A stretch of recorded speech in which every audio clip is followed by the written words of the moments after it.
नमस्कार सभी साथियों को स्वागत करता हूँ सभी का इस यूट्यूब चैनल पर। साथियों, राजस्थान का जो नया जीके हम पढ़ रहे हैं, राजस्थान का भूगोल क्लास नंबर 10 आज हम पढ़ेंगे। बिल्कुल नवीनतम जिलों के अनुसार राजस्थान के भूगोल की यहाँ पर शुरुआत की जा रही है।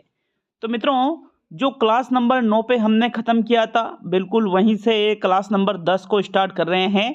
और यदि आप राजस्थान में किसी भी कॉम्पिटिटिव एग्ज़ाम की तैयारी कर रहे हैं तो राजस्थान की ये जीके की जो क्लासें हैं आपके लिए बहुत ज़्यादा उपयोगी होगी। शुरू करेंगे आज की इस वीडियो को।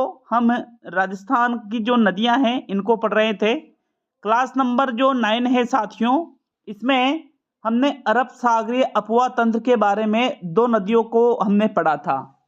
देखो, क्लास नंबर 7 तक आपके राजस्थान का परिचय आया। क्लास नंबर 8 में और क्लास नंबर 9 में हमने एक तो आंतरिक अपवा तंत्र है, इसको कंप्लीट कर लिया है। क्लास नंबर 8, 9 में जो अरब सागरीय अपवा तंत्र है, इसके अंतर्गत हमने लूनी नदी के बारे में बिल्कुल क्लियर कर लिया था।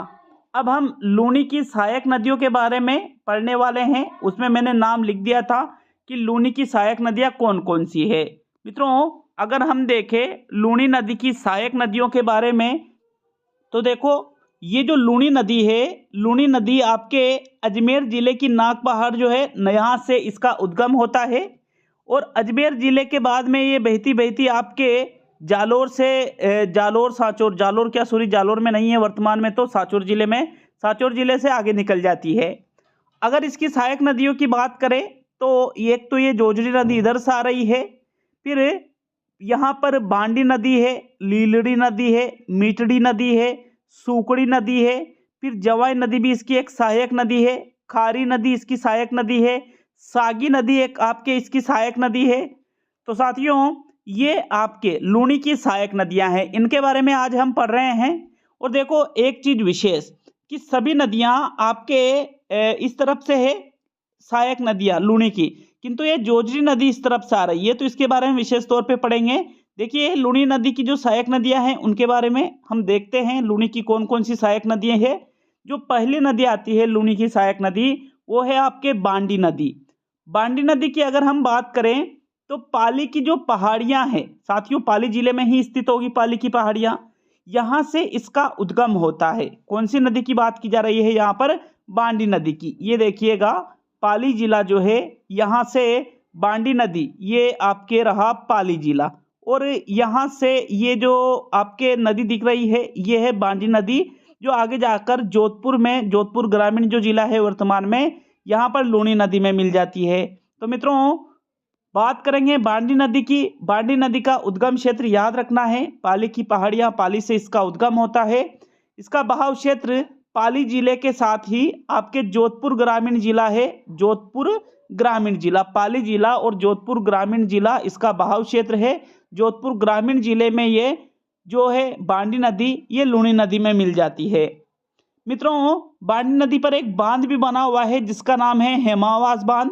और नोट करके लिखा है, बांडी नदी के किनारे पाली शहर भी स्थित है। साथियों, ये भी आपको याद रखना है। विलय कहाँ होता है इसका? लूनी नदी में। और कहाँ, कौन से जिले में? जोधपुर ग्रामीण जिले में। साथियों, अगली जो देखिएगा, लूनी की जो दूसरी सहायक नदी है वो आती है आपके सूकड़ी नदी, जो हम पढ़ रहे हैं। उद्गम स्थल की बात करेंगे तो बिल्कुल ये भी आपके पाली जिले में ही स्थित है। इसका उद्गम कौन से स्थान पर? देसुरी नामक एक स्थान है जो पाली जिले में पड़ता है, यहीं से सूकड़ी नदी का उद्गम होता है। पाली जिले से निकल के साथियों ये आपके जालोर जिले में से गुजरते हुए बालोतरा जिले में जाती है। और बालोतरा जिले में ये लूनी नदी से मिल जाती है। कौन से जिले में मिलती है? बालोतरा जिले में। पहले बाड़मेर में मिलती थी, लेकिन वर्तमान में बालोतरा जिला अलग हो चुका है, तो बालोतरा जिले में ये लूनी नदी से मिल जाती है। इस पर एक बांध बना हुआ है जिसका नाम है बांकली बांध, और ये आपके जालोर जिले में स्थित है। कौन से बांध की बात है? बांकली बांध की। मित्रों, विलय कहाँ पर हो रहा है? लूनी नदी में, क्योंकि सहायक किसकी है? लूनी की। लूनी नदी में समदड़ी नामक एक स्थान है जो कि बालोतरा जिले के अंतर्गत आता है, वहाँ ये विलय हो जाती है लूनी नदी में। कौन सी नदी? सूकड़ी नदी। नेक्स्ट जो अगली नदी हम देखेंगे साथियों, वो है जवाई नदी। ये भी लूनी नदी की एक सहायक नदी है और इसका उद्गम भी गोरिया गांव नामक एक स्थान है जहां से होता है। और ये गोरिया गांव कहां पर स्थित है? पाली जिले में ही स्थित है। मतलब तीसरी ये नदी हम देख रहे हैं जिसका उद्गम कौन से जिले से हो रहा है? पाली जिले से। किसकी सहायक नदियां हैं? ये सभी लूनी की सहायक नदियां हैं। बहाव क्षेत्र देखेंगे, पाली से होते हुए ये जालोर जिले में जाती है, जालोर से होते हुए ये सांचौर जिले में जाती है, और सांचौर से होते हुए ये बाड़मेर जिले में जाती है, और बाड़मेर जिले में ये किस नदी में मिल जाती है? लूनी नदी में मिल जाती है। कौन सी नदी? जवाई नदी। मतलब इसका जो बहाव क्षेत्र है 4 जिलों में है, पाली, जालोर, सांचौर और बाड़मेर। मित्रों, जवाई नदी बहुत ही प्रमुख नदी है। इस पर एक बांध बना हुआ है, बहुत ही इंपॉर्टेंट है ये जवाई बांध। 1946 में ये बांध बनाया गया था। कहाँ पर? पाली जिले में। और पश्चिमी राजस्थान का ये सबसे बड़ा बांध है जिसको मारवाड़ का अमृत सरोवर भी कहते हैं। तो 2-3 प्रश्न यहाँ से ज़्यादा इंपॉर्टेंट बन जाते हैं कि पश्चिमी राजस्थान का सबसे बड़ा बांध कौन सा है? जवाई बांध। मारवाड़ का अमृत सरोवर किसे कहते हैं? जवाई बांध को। जवाई बांध किस नदी पर बना हुआ है? जवाई नदी पर। कब इसका निर्माण किया गया? 1946 में। जवाई नदी का उद्गम कहाँ से होता है? गोरिया गांव, पाली से। और ये कितने जिलों में बहती है? 4 जिलों में बहती है। और ये किसकी सहायक नदी है? लूनी की सहायक नदी है साथियों। जबकि अगर हम देखें तो जवाई की भी एक सहायक नदी है जिसका नाम है मंथाई नदी, जिसके किनारे रणकपुर के प्रसिद्ध जैन मंदिर है। जवाई नदी लूनी की सबसे लंबी सहायक नदी है। इस पे मैंने डबल स्टार कर रखे। प्रश्न पूछा जा सकता है एग्जाम में, बहुत ही इंपॉर्टेंट प्रश्न है ये कि लूनी की जो इतनी सहायक नदियां हैं उनमें से सबसे लंबी सहायक नदी कौन सी है? तो आपका आंसर क्या रहेगा साथियों? जवाई नदी। तो आप यूं याद रख सकते हो जैसे नाम ही क्या है? जवाई। तो साथियों जवाई इसका नाम है। जवाई क्या है? लंबा है। इस प्रकार आपको याद रख सकते हो। तो ये आपके जवाई नदी हुई जिस पर जवाई बांध बना हुआ है। कहाँ पर? पाली जिले में। नेक्स्ट, लूनी की जो सहायक नदी हम देखेंगे वो है जोजड़ी नदी। साथियों जोजड़ी नदी के उद्गम की बात करें तो इसका जो उद्गम है पांडुल गांव जो पड़ता है नागौर जिले में वर्तमान में, यहाँ से इसका उद्गम होता है। और इसका बहाव क्षेत्र 2 जिलों में ही, नागौर से ही इसका उद्गम हो रहा है पांडुल गांव से, और बहते हुए ये जाती है जोधपुर ग्रामीण जिले में, और वहां पर विलय हो जाता है। किस नदी में विलय हो जाता है? इसका लूनी नदी में विलय हो जाता है। एकमात्र नदी जो लूनी में दाईं ओर से मिलती है। सारी की सारी नदियां बाईं ओर से, बाएं मतलब उल्टे साइड से, बाएं मतलब जो हमारा हाथ होता है ना उल्टा हाथ उधर, दाएं मतलब जो हमारा सीधा हाथ। तो साथियों एकमात्र नदी जो लूनी में दाईं ओर से मिलती है उस नदी का नाम बहुत ही इंपॉर्टेंट हो जाता है जोजड़ी नदी। जोजड़ी नदी से अगर आपके एग्जाम में क्वेश्चन बना तो यही बन सकता है कि एकमात्र नदी जो लूनी में दाईं ओर से मिलती है उस नदी का नाम क्या है? तो आपका आंसर रहेगा जोजड़ी नदी। मित्रों अगली जो नदी है बांडी, ये भी एक लूनी की सहायक नदी है। इसका उद्गम भी पाली से होता है। एक और नदी है मेटड़ी, इसका उद्गम भी पाली से होता है। और पाली से निकलकर बांडी तो जोधपुर में लूनी में मिल जाती है, और मेटड़ी पाली से निकलकर बालोतरा में लूनी में मिल जाती है। तो ये दोनों फैक्ट भी आपको बहुत ही अच्छे से याद रखना है। क्लियर है सभी के? तो ये थी लूनी की सहायक नदियां। और इतने सारी जो चीजें आप पढ़ रहे हो, देखो जो नोट्स बनाए जा रहे हैं बिल्कुल अपडेट करके उनको बनाया जा रहा है। अगर आपको कहीं ऐसा लगे कि यार ये चीज ऐसे नहीं ऐसा होना चाहिए, कोई डाउट हो तो आप निश्चित रूप से कमेंट बॉक्स में कमेंट कर सकते हो और हमें अवगत करा सकते हो साथियों। हालांकि 3-3 बार रीचेक किया जाता है चीज़ों को, और शॉर्ट एंड स्वीट देने की पूरी कोशिश की जाती है कि आपको वो चीज़ें मिले जो एग्जाम में पूछी जाती है। ठीक है, आगे हम बढ़ेंगे तो देखो अगली जो नदी है वो है लीलड़ी नदी। ये भी लूनी की ही सहायक नदी है, और ये भी पाली से निकलकर जोधपुर ग्रामीण में लूनी में मिल जाती है। तो इतनी सारी नदियां ये सभी लूनी की सहायक नदियां थी। देखो हमने माही नदी के बारे में पढ़ लिया था, अरब सागरीय जो अपवाह तंत्र है उसके अंतर्गत। फिर हमने लूनी नदी के बारे में पढ़ा, और माही की सहायक नदियां और उसकी लूनी की सहायक नदियां, इनके बारे में भी हमने बिल्कुल क्लियर कर लिया है। नेक्स्ट जो अरब सागरीय अपवाह तंत्र है इसके अंतर्गत साबरमती नदी को पढ़ेंगे साथियों। साबरमती नदी जो है वैसे तो मुख्य निकल तो राजस्थान से रही है, किंतु मुख्य रूप से ये गुजरात की नदी है। उद्गम हो रहा है इसका फुलवारी की नाल जो कि पड़ता है उदयपुर जिला में। तो मित्रों देखिएगा साबरमती नदी उद्गम तो राजस्थान से है, किंतु मुख्य रूप से किस राज्य की नदी है? ये गुजरात की। यहाँ उद्गम हो रहा है बिल्कुल आपके उदयपुर जिले में, बिल्कुल साइड में है उदयपुर जिला जहाँ खत्म होने को ही है, और बिल्कुल सीमा से होते होते होते ये कहाँ पर आ जाती है, गुजरात में आ जाती है। ये कौन सी नदी है आपके, साबरमती नदी। उद्गम स्थान याद रखना है फुलवारी की नाल उदयपुर। बहाव क्षेत्र इसका सिर्फ एक ही जिला है राजस्थान का, उसका नाम है उदयपुर जिला। उद्गम भी उदयपुर से और बहाव क्षेत्र भी उदयपुर ही। उदयपुर में कहां से, फुलवारी की नाल जो कि एक अभयारण्य भी है। समाप्ति स्थल की बात करेंगे साबरमती नदी की, तो इसकी जो समाप्ति स्थल जो है खंबात की खाड़ी गुजरात। खंबात की खाड़ी कहाँ स्थित है, गुजरात में, वहां जाकर ये समाप्त हो जाती है। सहायक नदियां जो है इसकी साथियों, एक तो आपके मानसी नदी भी इसकी सहायक नदी है, वाकल नदी भी इसकी सहायक नदी है, सेई नदी और हथमनी नदी, ये नदियां इसकी सहायक नदियों के अंतर्गत आ जाती है। यहां तक क्लियर है। अब हम देखेंगे साबरमती नदी की विशेषता। तो मित्रों मैंने क्या कहा था, जब हमने साबरमती नदी के बारे में स्टार्ट पढ़ना शुरू किया था तो इसके बारे में बताया था कि निकल तो राजस्थान से रही है लेकिन है किसकी मुख्य नदी, गुजरात की। तो पहली विशेषता तो ये आ जाती है कि ये गुजरात की मुख्य नदी है। और मित्रों साबरमती नदी के किनारे गुजरात के दो प्रमुख शहर हैं, कौन कौन से, एक तो आ जाता है गांधीनगर और एक आ जाता है अहमदाबाद। दोनों ही गुजरात के प्रमुख शहर है। ये दोनों ही शहर जो है ये साबरमती नदी के किनारे हैं। मित्रों एक और विशेषता इसकी ये है कि देवास जल सुरंग मानसी और वाकल जो नदियां हैं इनके सहयोग से इनके द्वारा बनाई गई है। राज्य की ये सबसे लंबी जल सुरंग है, तो इसको विशेष तौर पे याद रखना है कि इनमें किन नदियों का जल होता है, मानसी और वाकल का। साथियों राज्य की सबसे लंबी जल सुरंग का नाम पूछा जा सकता है तो देवास जल सुरंग राज्य की सबसे लंबी जल सुरंग है, इसको आपको याद रखना है।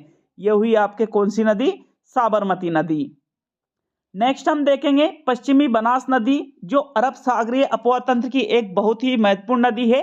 मित्रों पश्चिमी बनास नदी का उद्गम नया सरवाड़ नामक स्थान सिरोही जिले से होता है, और जिसे हमने साबरमती नदी के बारे में देखा कि इसका उद्गम भी उदयपुर से हो रहा है, बहाव क्षेत्र भी उदयपुर जिला ही है। उसी प्रकार पश्चिमी बनास नदी का भी बहाव क्षेत्र सिर्फ सिरोही जिला ही है और उद्गम भी कहाँ से हो रहा है, सिरोही जिले से हो रहा है। समाप्ति स्थल है जहां ये समाप्त हो जाती है, कच्छ का रण कहाँ पड़ता है, गुजरात में पड़ता है साथियों, और इस पर एक बांध बना हुआ है, पश्चिमी बनास नदी इसका नाम है, और बांध का नाम क्या है, बनास बांध, जो कि सिरोही जिले में ही बना रहेगा क्योंकि राजस्थान में तो एक ही जिले में ये बह रही है। और इसकी जो सहायक नदी है उसका नाम है सूकली नदी, जो कि पश्चिमी बनास नदी की सहायक नदी है, और इसके किनारे आबू और सिरोही बसे हुए हैं। तो ये आपके कौन सी नदी हुई, पश्चिमी बनास नदी हुई साथियों। नेक्स्ट देखते हैं अब हम बंगाल की खाड़ी का अपवाह तंत्र। तो देखो एक तो हमने आंतरिक अपवाह तंत्र को देखा, आंतरिक अपवाह तंत्र के अंतर्गत हमने मतलब जो नदियां राजस्थान में समाप्त हो जाती है आंतरिक अपवाह तंत्र वाली नदियों के अंतर्गत उनको पढ़ा है। फिर हमने अरब सागरीय अपवाह तंत्र के बारे में पढ़ा कि जो नदियां अपना जल अरब सागर की ओर ले जाती है वो अरब सागरीय अपवाह तंत्र के अंतर्गत आता है। तो इनमें मुख्य रूप से जैसे माही नदी के बारे में पढ़ा, लूणी नदी के बारे में पढ़ा, फिर पश्चिमी बनास नदी के बारे में पढ़ा, साबरमती नदी के बारे में पढ़ा। अब हम बंगाल की खाड़ी का अपवाह तंत्र देखेंगे जिसके अंतर्गत मुख्य रूप से 4 नदियां आती है, चंबल नदी, बनास नदी, गंभीरी नदी और बाणगंगा नदी। अब आप कहोगे कि सर और भी तो है बहुत सारी नदियां, तो वो सहायक नदियों के अंतर्गत पड़ेंगे। जैसे हमने पिछले जो लूणी नदी में देखा था ना कि लूणी की बहुत सारी सहायक नदियां थी, तो उनके बारे में भी पढ़ा जो जो इंपॉर्टेंट चीजें थी। उसी प्रकार बंगाल की खाड़ी का अपवाह तंत्र मतलब जो नदियां अपना जल, देखो अब कोई नदी अगर अपना जल राजस्थान में ही समाप्त कर रही है तो उसको तो आंतरिक अपवाह तंत्र के अंतर्गत हमने रखा। कोई नदी अगर अपना जल इस साइड ले जा रही है तो उसको अरब सागरीय अपवाह तंत्र के अंतर्गत रखा।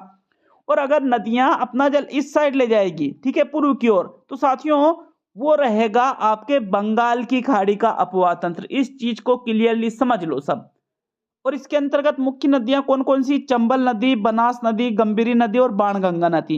अब चंबल की बहुत सारी सहायक नदियां हैं, जैसे बनास भी खुद एक चंबल की सहायक नदी है, लेकिन ये ज्यादा इंपॉर्टेंट है, इसको अलग से रखना बहुत ज्यादा जरूरी हो जाता है। तो सबसे पहले हम चंबल नदी के बारे में देखेंगे साथियों। चंबल नदी जो, तो मित्रों चंबल नदी के बारे में विस्तार पूर्वक हम पढ़ने वाले हैं। देखो, अगर हम चंबल नदी की बात करें तो चंबल नदी राजस्थान में जो प्रवेश कर रही है, ये देखिए, ये आपके चंबल नदी जा रही है। एक तो ये गांधी सागर बांध बना हुआ है, ये मध्य प्रदेश में है। ये आपके फिर यहाँ से, ठीक है, चित्तौड़गढ़ जिला आ जाता है। कौन सा जिला आ जाता है? चित्तौड़गढ़ जिला, जो दो भागों में है भाई। एक चित्तौड़गढ़ जिला तो यहाँ से यहाँ तक है, एक में यहाँ से यहाँ तक भी चित्तौड़गढ़ जिला है। तो साथियों देखो, चित्तौड़गढ़ जिले में एक स्थान है चौरासीगढ़। कौन सा? चित्तौड़गढ़ जिले में चौरासीगढ़ नामक एक स्थान है, वहां से चंबल नदी राजस्थान में प्रवेश कर रही है। अब यहां से चित्तौड़गढ़, एक सेकंड रुकिएगा, देखो चंबल नदी यहां से ये प्रवेश कर रही है। चित्तौड़गढ़ जिले से ये जा रही है कोटा में, कोटा के बाद ये जा रही है बूंदी में, बूंदी के बाद ये जा रही है सवाई माधोपुर में, सवाई माधोपुर के बाद ये जा रही है करौली में, करौली से ये जा रही है धौलपुर में, और धौलपुर से होते होते इधर यूपी में निकल जाती है, और यूपी में यमुना नदी में विलय इसका हो जाता है साथियों। किसका? चंबल नदी का। तो चंबल नदी के उपनामों को हम देखने वाले हैं। देखिएगा, चंबल नदी जो है, इसको अन्य जो नाम है इसके चर्मण्यवती के नाम से भी जाना जाता है। तो चंबल नदी कह दो या चर्मण्यवती कह दो। राजस्थान की कामधेनु बहुत ही इंपॉर्टेंट है ये, कि इनमें प्रश्न पूछा जाता है कि इनमें से किस नदी को राजस्थान की कामधेनु कहते हैं, तो आपका आंसर क्या रहेगा? चंबल नदी को ही राजस्थान की कामधेनु कहा जाता है। चर्मण्यवती भी इसको कहा जाता है।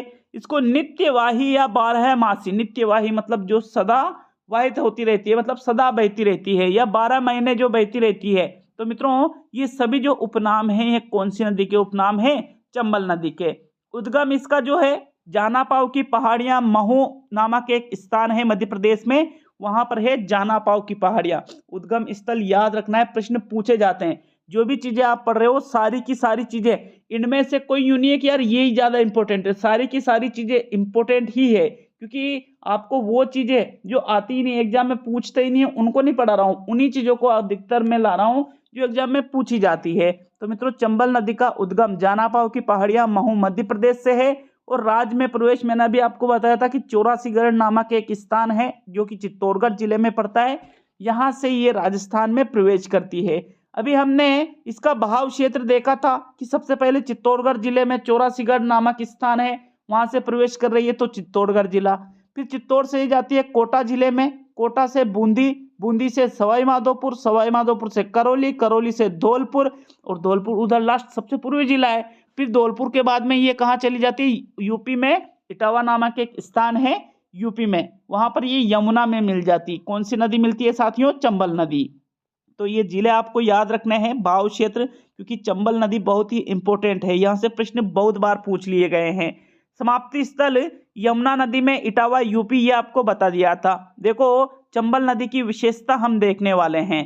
तो पहली जो विशेषता है, इसकी विशेषता बहुत ही इंपॉर्टेंट है, विशेषता ज्यादा पूछी गई है। तो देखो, पहली विशेषता क्या है? राज्य में प्रवाहित होने वाली सबसे लंबी नदी। अब आप देखो ये चीज कि राज्य में प्रवाहित होने वाली सबसे लंबी नदी, ये देखो यहां से निकलते निकलते निकलते कितने किलोमीटर तक, देखो साथियों, तो इतनी दूर तक ये जा रही है। इस वजह से पहली विशेषता क्या हुई कि राज्य में प्रवाहित होने वाली सबसे लंबी जो नदी है वो चंबल नदी है। 3 राज्यों में बहती है, आती कहां से है? मध्य प्रदेश से, फिर राजस्थान में, और राजस्थान से किधर निकल जाती है? यूपी में निकल जाती है साथियों। तो 3 राज्यों में बहने वाली नदी है। राज्य में सर्वाधिक सतही जल व सर्वाधिक जल उपयोगिता वाली नदी है ये, वाटर सफारी वाली नदी है ये। वाटर सफारी जैसे अभयारण्य में या राष्ट्रीय उद्यान में सफारी पार्क होते हैं ना, उसी प्रकार सफारी की जाती है शेरों को देखने के लिए या अन्य चीजों को देखने के लिए, उसी प्रकार वाटर सफारी की सुविधा जो है इस नदी में है। कौन सी नदी में? चंबल नदी में। नेक्स्ट जो देखेंगे साथियों, चंबल नदी पर राज्य का सबसे ऊंचा जलप्रपात स्थित है, जिसका नाम है चुलिया जलप्रपात। और चुलिया जलप्रपात जो है ये चित्तौड़गढ़ जिले में पड़ता है, जिसकी ऊंचाई है 18 मीटर। तो मित्रों, पूछ लिया जाए कि राज्य में वह कौन सी नदी है जिस पर सबसे ऊंचा जलप्रपात स्थित है, तो आंसर रहेगा चंबल नदी। प्रश्न पूछ लिया जाए कि राज्य का सबसे ऊंचा जलप्रपात कौन सा है, तो आंसर रहेगा चुलिया जलप्रपात। ऊंचाई उसकी पूछ ले तो आंसर रहेगा 18 मीटर। कौन से जिले में है ये पूछ ले तो आंसर रहेगा चित्तौड़गढ़।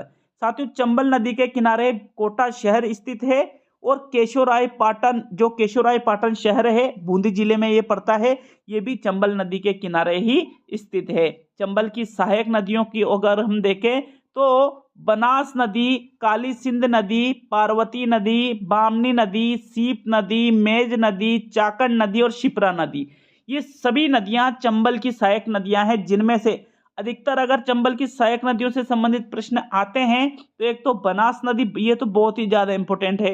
एक काली सिंध नदी से भी बार बार प्रश्न बन सकते हैं, पार्वती नदी, मेज नदी और ये शिप्रा नदी, यहाँ से ज्यादा प्रश्न बनते हैं साथियों। सीप, चाकन और बामनी इनसे कम प्रश्न बनते हैं। तो ये चंबल नदी की सभी सहायक नदियां हैं। क्लियर है सभी के? नेक्स्ट बनास नदी देखेंगे। चंबल नदी के बारे में हमने क्या क्या देखा एक बार और रिवाइज कर लेते हैं।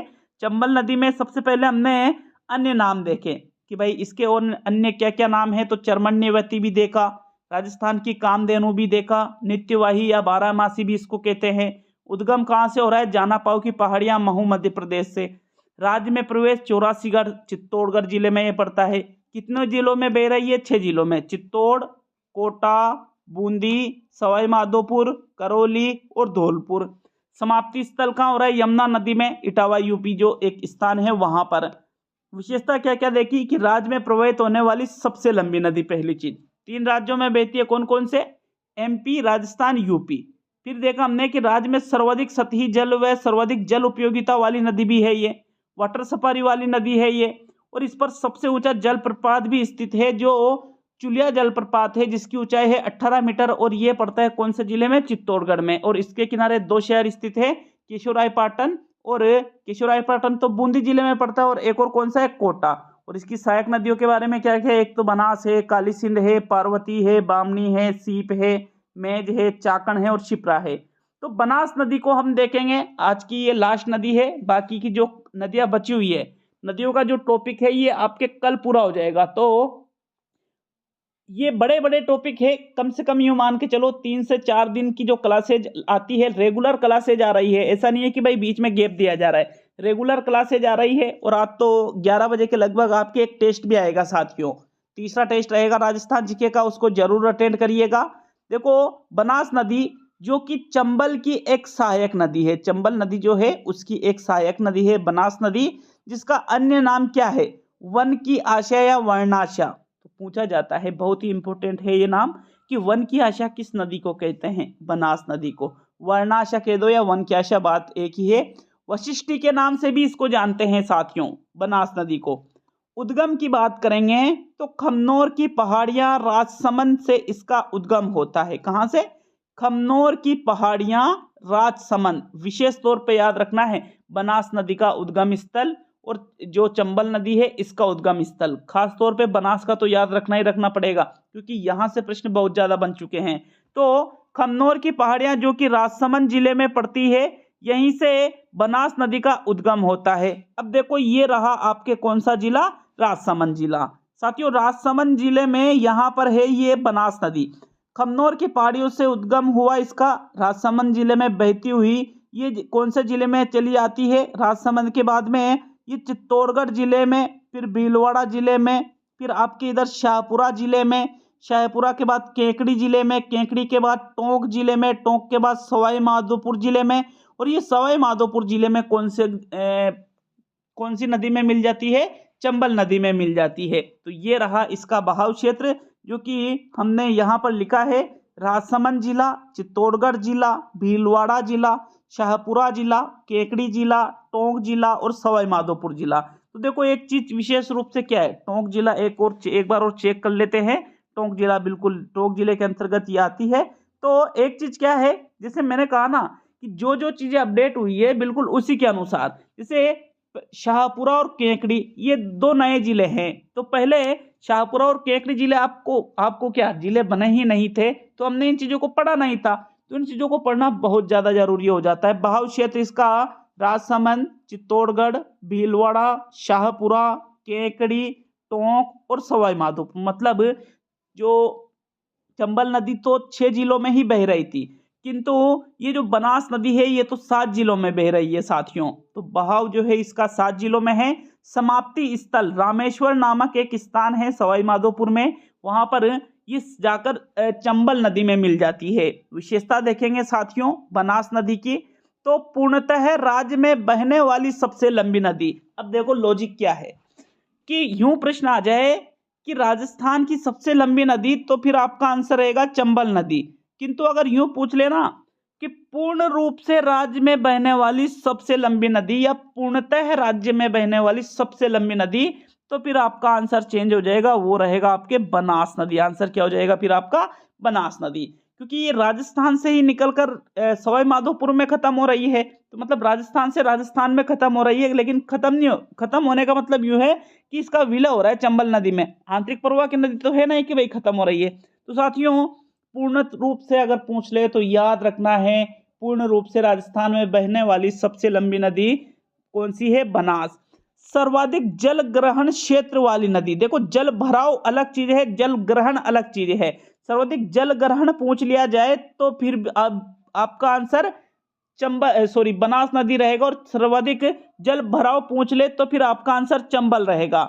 इस पर बांध बने हुए हैं, जैसे बिसलपुर बांध बना हुआ है एक तो टोंक जिले में, इसरदा बांध बना हुआ है सवाई माधोपुर जिले में, नंद समंद बांध बना हुआ है राजसमंद जिले में। तो साथियों ये तीनों ही बांध कौन सी नदी पर बने हुए हैं? जो बनास नदी है इस पर ये तीनों बांध बने हुए हैं, लेकिन जिले याद रखना पड़ेगा। जैसे बिसलपुर बांध कौन सी नदी पर है? बनास नदी पर। कहाँ? टोंक में। इसरदा बांध कौन सी नदी पर है? बनास नदी पर। कहाँ? सवाई माधोपुर में। नंद समंद बांध कौन सी नदी पर है? बनास नदी पर। कहाँ? राजसमंद जिले में। तो ये बांध आपको याद रखने पड़ेंगे। साथियों बनास की सहायक नदियों की अगर हम बात करें तो इसकी भी अन्य सहायक जो नदियां हैं, बेड़च नदी, खारी नदी, कोठारी नदी, डाई नदी, मेनाल नदी, मोरेल नदी, चंद्रभागा नदी और ढील नदी, ये सभी की सभी नदियां बनास नदी की सहायक नदियों के अंतर्गत आती है। और इन नदियों के अलावा जो अन्य और भी नदियां बची हुई है, जैसे आपके एक तो चंबल नदी की सहायक नदियां, उसमें एक ये बनास पढ़ रहे हैं, तो पहले बनास की पढ़ेंगे, फिर चंबल की सहायक पढ़ेंगे, फिर और अन्य नदियों को, मतलब टोटल नदियों वाला जो टॉपिक है आपके कल कंप्लीट हो जाएगा। तो कैसा लगा वीडियो हमें कमेंट बॉक्स में कमेंट करके बताइएगा। अच्छा लगे लाइक करिएगा साथियों, और चैनल पर नए हो तो चैनल को भी सब्सक्राइब करके जरूर जाइएगा। कहीं कोई डाउट हो तो निश्चित रूप से आप कमेंट बॉक्स में कमेंट कर सकते हो और हमें अवगत करा सकते हो। मिलेंगे साथियों कल अगले वीडियो में।